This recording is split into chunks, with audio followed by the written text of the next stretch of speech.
I'm live? Who, me? Excuse me. Who, me? Good evening, everyone. If I leave this up. Late night stream, 12:10 a.m. I am a bit of an insomniac. We could call this an insomnia stream. But this is my first YouTube stream ever, so I might leave it up. Doing it in part because I feel like it, but also because I've been working, talking about dream interpretation. Which is a peculiar talent that I have, and which I just finished writing a book about, the purpose and power of dreams, understanding or learning about ourselves by dream interpretation, learning about ourselves by dream interpretation. So I think what I'm going to do is I'm going to just read a little bit about it. The book, and maybe I'll talk a little bit about the process of creating the book, because the process of creating the book was itself, sort of a catalyst to spiritual transformation for me.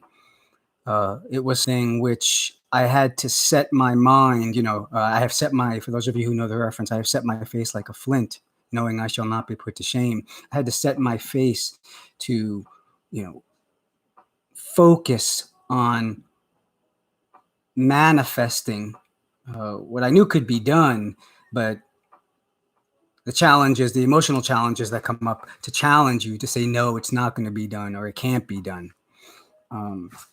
So it was very much a work of faith. Trying to make this look a little better. So it's very much a work of faith, very much something that I had to recommit to sometimes on a daily basis. And writing the book itself was the easiest part, because I've been doing dream interpretation for years. And I often talk about dream interpretation, which is I am going to do in a few minutes. But I often talk about dream interpretation, and I explain it. And I'm a teacher, and I am a presenter, and I've talked for a living for years. So this wasn't something which was I went in a different direction. But basically, writing up a short book on dream interpretation, because it wasn't designed to be a short book, almost a lead magnet for those of you who know the term. Was not a problem. It came relatively quickly. The perfection of that process and the emotional challenges and learning curves that came with converting the content or manuscript to an ebook, and then to a paperback version, to posting it or getting it edited, to learning all sorts of different software to deal with, and finally to learning and posting on Amazon, where it's now available, both the ebook and the regular one, and the paperback, which I'm holding in my hand. But I will say, and who knows, maybe this will be how I will flow on YouTube, a little bit different from IG and from Facebook. But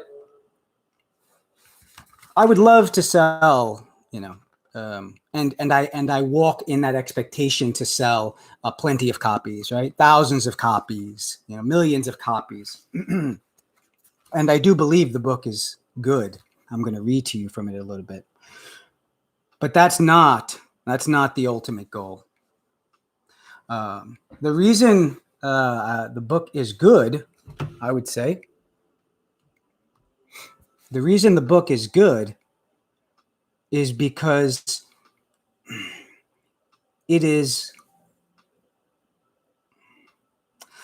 well, I don't know if as a philosopher, I'm always hesitant to associate anything with good. So let me say this. Let me reframe, okay? When I first began writing the book, what I thought I was going to do was simply explain the method that I use, that I've realized over time, that I've become self-aware of over time, of how I interpret, even though initially I did it by instinct. I was going to explain that methodology. And that methodology, by the way, I hope you're an intellectual, we may prefer this, is symbology, or the science of symbols, right? How symbols, stuff like that. But basic symbolic correspondence is the key to dream interpretations. To be clear, every single dream has meaning and is messaging the dreamer. The problem that we face is that the dreaming mind speaks in what I always call symbology. I sometimes refer to the dreaming mind as a professor of symbology. Straight away, ripping good time and all. So you have this professor of symbology, and I like to say the professor of symbology is smarter than you. Way smarter. Way smarter. Smarter than me too. So smart that when the professor makes a statement, this professor of symbology, the only way that we can understand them typically is by slowing it down and considering what they are saying, considering the statement slowly. In that way, it becomes a little bit more like, let's say I speak Spanish and someone wants to talk to me in Portuguese, and I kind of got what they were saying because the languages are similar but not the same, right? Or maybe even a different dialect. But when I slow it down, right, even though there's some differences in my understanding, I can slow it down and begin to get the sense of it, right? That's how our dreams work, because we are already fluent in imagination or symbolic imagination, okay? However, as I kept writing and as I thought about what I was writing, my ideas, even at that, in that experience, about my ideas and attitude towards dream interpretation changed. It went from being about my gift, not that I considered it, I was overly selfish about it. I was awed by it, but the topic of the book went from being about, hey, here's my gift and here's how it works, to here's our gift and here's how it works. Here's our gift. Because one of the things that I found was that all dreamers, no matter who they were, what they were, smart or not, artistic or banal, right? No matter who it was, regardless of their superficial identity, their dreams were always meaningful and always incredibly intelligent, always profound, beyond the capacity. And I'm a long-time teacher, facilitator, I'm a learning and development specialist. And looking at the symbols that I found in dreams, and I've done over 200 dreams at this point, those symbols were so profound, so subtle, so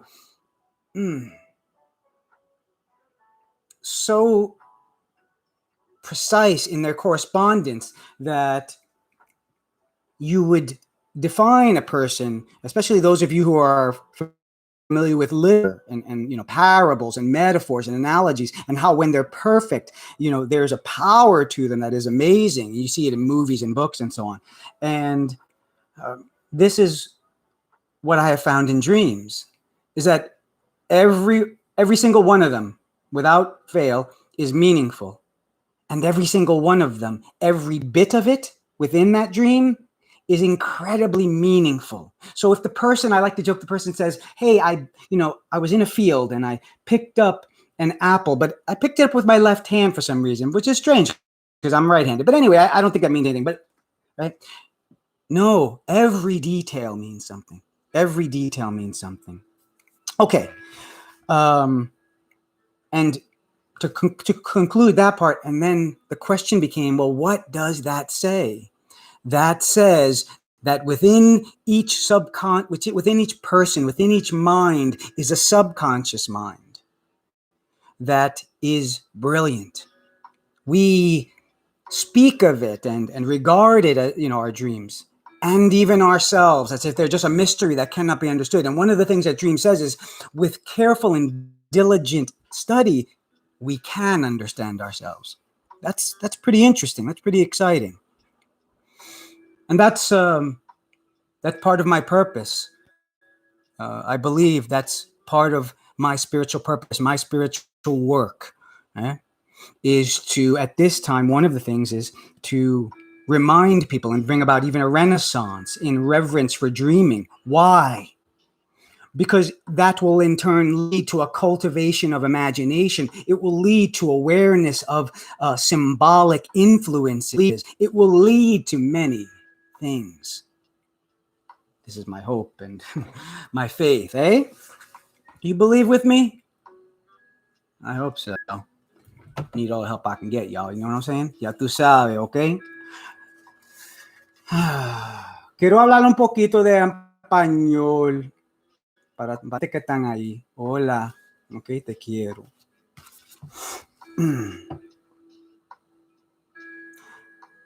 So let's read just a tiny bit. I'm reading from in my other on my other platforms. I have read from earlier and later. So in this one, I'm going to read from chapter 1. I do have an introduction before that, and I'll read you the little riddle I have here, which I like. You know, gives me joy. I'm grateful. I'm so grateful to have written this. Who am I, right?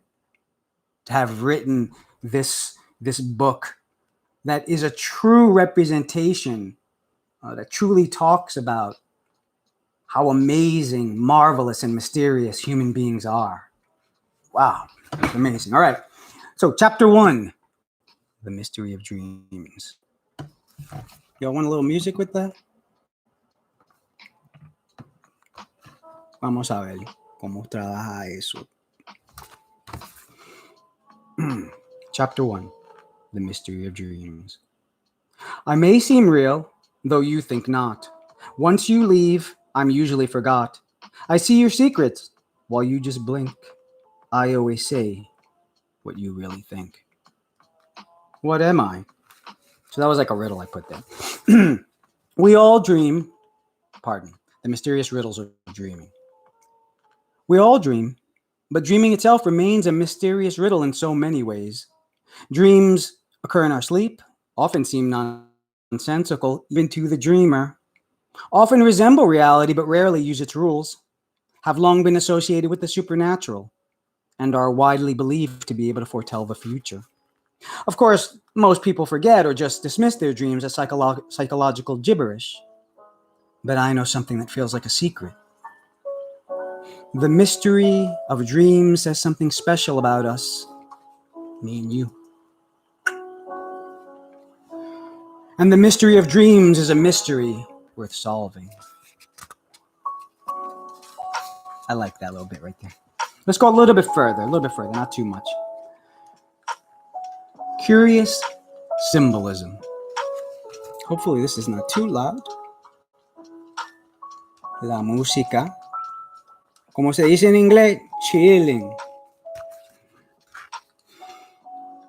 Curious symbolism. I find everything mysterious about dreams worth discussing. But when I teach, talk about, or interpret someone's dreams, I tend to focus on the aspect of dreams which first inspired my interest, and probably yours too. The surreal symbolism. To be clear, I mean those strange scenarios and uniquely warped realities that define our ideas of dreams. Symbolism expressed by tropes like running for a train, falling backward, or standing naked before strangers. This is a type of symbolism many people find most curious about dreams. So let's go into that a little bit. I'm going to stop reading there. If you get the book, by the way, on Amazon, either one of the things I am offering people, only one person has taken me up yet. I have sold more than that amount of copies. I'm giving basically each person who is willing to buy one of the versions and leave a verified review, a free interpretation session, right? One interpretation session. Let's say going for about half an hour. And it would look a little something like this, eh? So, which dream should I share? I have heard a bunch of dreams, and then there are dreams that I usually use. I'm going to to talk about one that I just heard that I haven't talked about too much in other places. By the way, shout out to my boy. I want to make sure I get his channel right. Um, exposing powerful lies. Respect, brother. God bless you.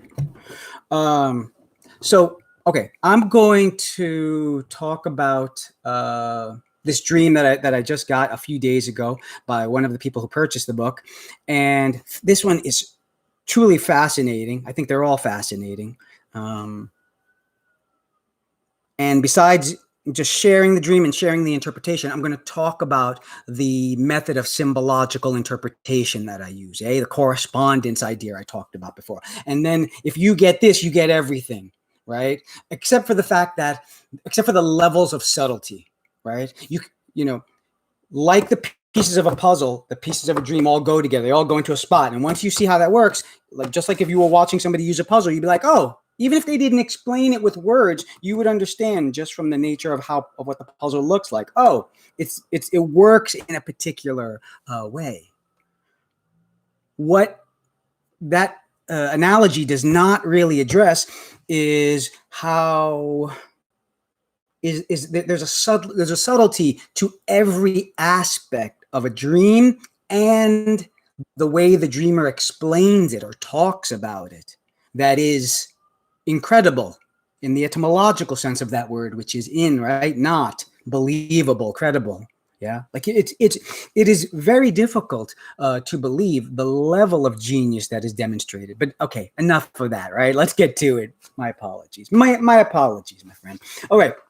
So this person is the person that's having a dream is a woman, and she is having it about one of her friends who's also a woman. And she says, in the dream, my friend was sitting on a mountain of dog skeletons. As we talked a little bit further, she elaborated she elaborated and explained that the mountain of dog skeletons were in fact like carcasses in varying degrees of decay. Really gross, right? I love the weirdness and differences and idiosyncrasies that come out in people's mind. They're really amazing. Okay, but let me not try to get off track here. Yeah. So this one is kind of gross in that way, right? And she said, okay, so you have the woman's friend, and the woman is sitting on a mountain of decaying bone dog carcasses, or she was calling them dog skeletons. And she said that the woman's heart or heart health was affected by her position. It was almost the implication, right? That she was sitting on the mountain of dog skeletons, and it was making her heart sick, like literally sick, like have to go to the hospital sick, right? Like having a stroke sort of thing. So when I first heard that, and we were mostly texting, I was like, oh boy, which is what's happens to me. I felt like, am I going to know this? Am I going to, even though I've done 200 other ones, I still can question myself, like, am I going to know this? Am I going to understand this? And one of the things I like to say, which is part of the subtlety of interpretation, is that it's for very, very long dreams. Reframing. Okay, so for some dreams, I know the interpretation, or I know what it means immediately, particularly with short, thick symbols, or short, dense symbols, right? But with long dreams, where I'm writing down several pages of notes, I often can get intimidated that I'm going to be able to interpret it or not, because as I'm writing it down, it seems like utter nonsense. It seems crazy. I don't see the connections between anything. But I like to say, and as I wrote about in the book, but then I remember that I am not the one who's interpreting. That's important. I want you to understand that. Okay? I'm not the one who interprets. Just like I'm not the one who makes the bones grow or my muscles, eh? Okay. Or the hair that I don't like on my hands, right? Or my mustache. I'm not in charge of that. We are not in charge of that, of our breathing. Only the deeper one, right? So that we know that there's another power that operates within us that does these amazing things. We call it often the subconscious. And that is not only the dreamer, but that is also he or she or it who interprets the dream. Okay. That might be one of the most challenging things for some people, is to be able to trust that which is beyond their intellect, right? There's this power that you learn to depend on, right? In the way I've learned to depend on it in various ways over the years, but one way that's very acute, very clear to me, is when I'm interpreting dreams, because I have no idea what these things mean on their face.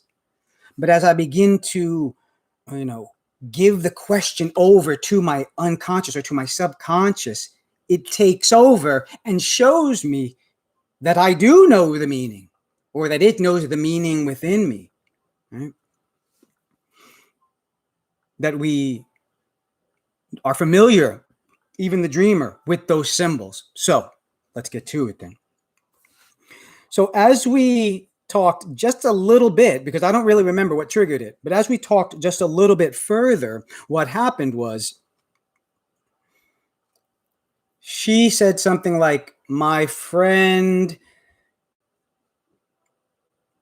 and I don't remember her finishing the statement, but I know that when she said those words, something about the way that she stated it, even though, something about the way it was stated, the context of it, made me go, wait a minute, I got it, right? And to be honest, I wasn't completely sure, but it came so clear, which is how it usually works, like an insight, an Archimedean insight, right? Or a vision, an actual vision, right? Which interrupts you. And so it came to me, and I asked her, I said, wait a minute, is this someone who's very popular with men? And she's like, or has a lot of boyfriends type of thing, and a lot of bad relationships. And, she sent me a shocked face emoji, like, wow, with the wording underneath, how did you know that, right? And what she went on to confess was that this person that she was referring to was someone who had been in a bad marriage and had come out of it, and had, due to all the emotional damage, in her opinion, had become incredibly, disturbingly promiscuous.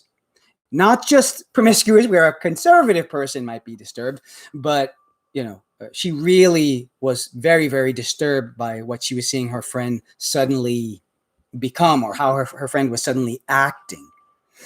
And I said, oh, yes, that's what I got. What I got was that those dogs are men, as in men are dogs, right? And the decay and the skeleton, the decaying carcasses represented the unhealthiness, the death that was occurring in those relationships. Incredibly unhealthy relationships by that symbology, completely grotesque, right? Then we had her, and again, this is where we begin to see that literally every detail counts, because the bones, them being dogs, and right now, let's talk about this last part, her sitting atop of them, are all relevant. They are all commenting on the nature of the dream. This tells me, the sitting on top tells me that at least the dreamer, since it wasn't the person themselves, that the dreamer perceives the woman as being above, or sort of socially above, or on top of, or domineering. I'm not using the perfect adjective, right? But you get what I mean now, right? That the woman has sort of dominion over these men. It might even mean that she is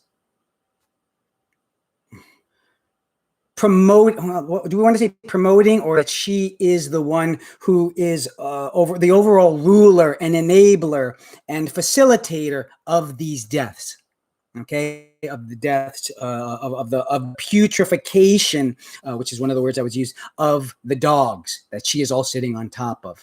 Now,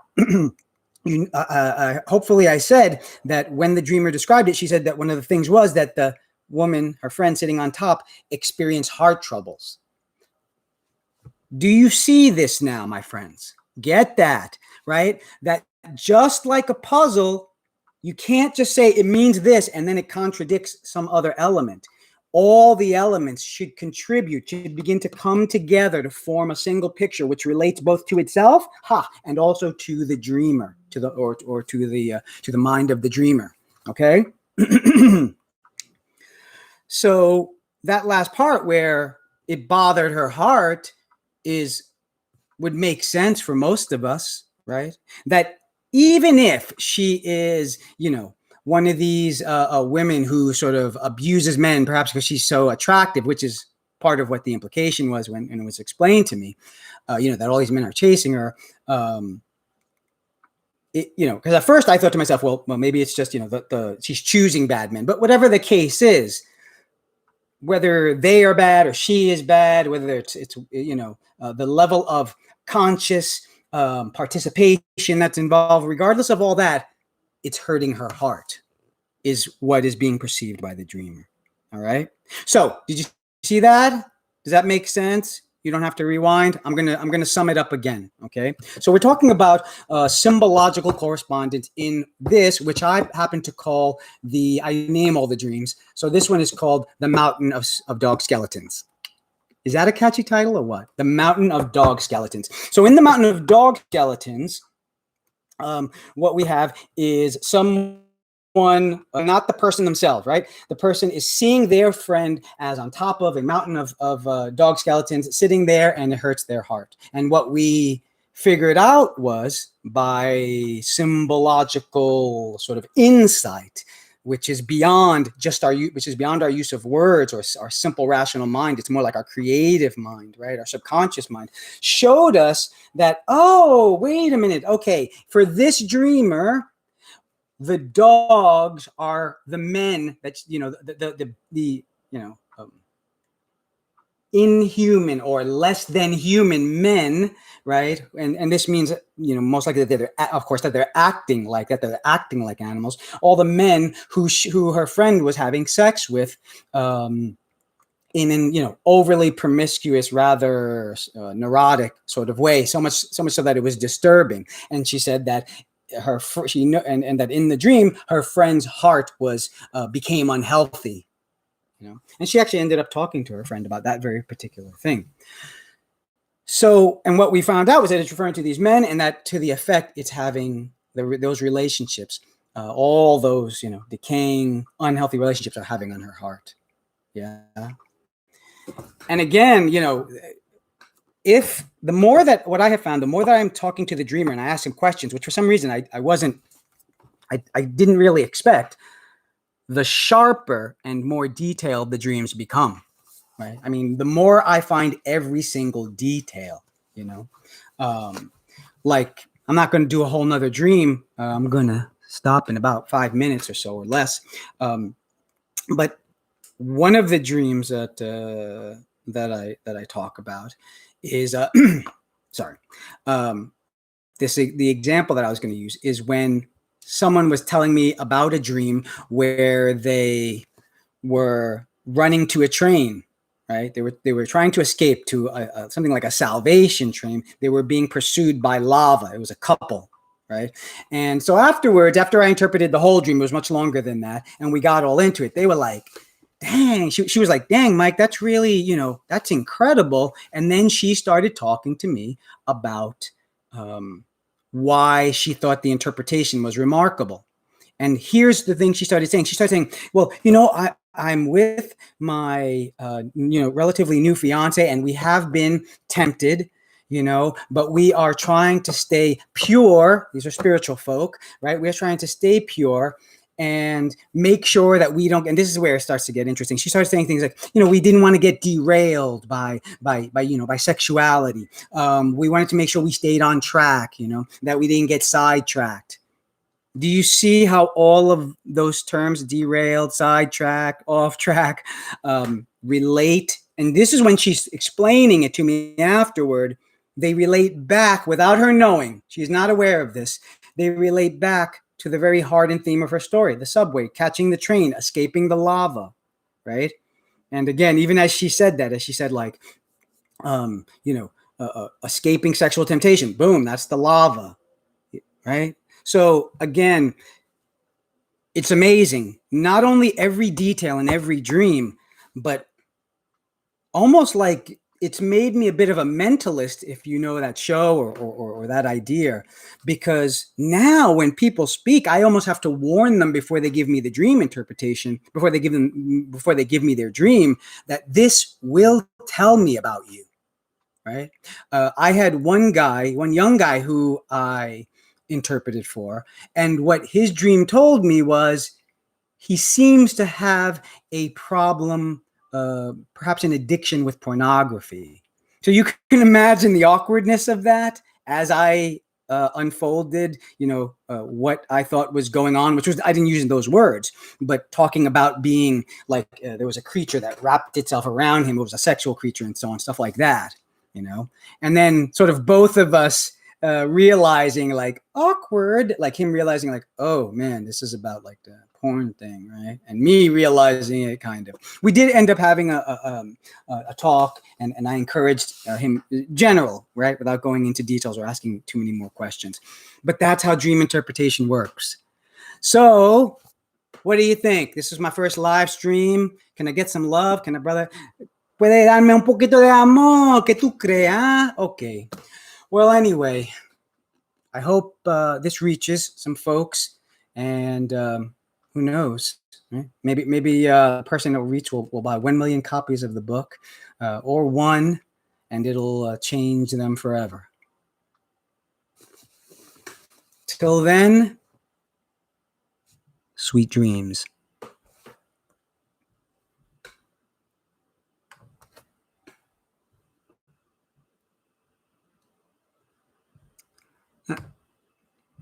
Okay, so I didn't stop there. Let me say one more thing, and also a reminder to myself. Book will be in description. It's on Amazon, but I will put the link in description, maybe tomorrow morning. Buenas noches, mi gente. Dulces sueños. Sueños dulces.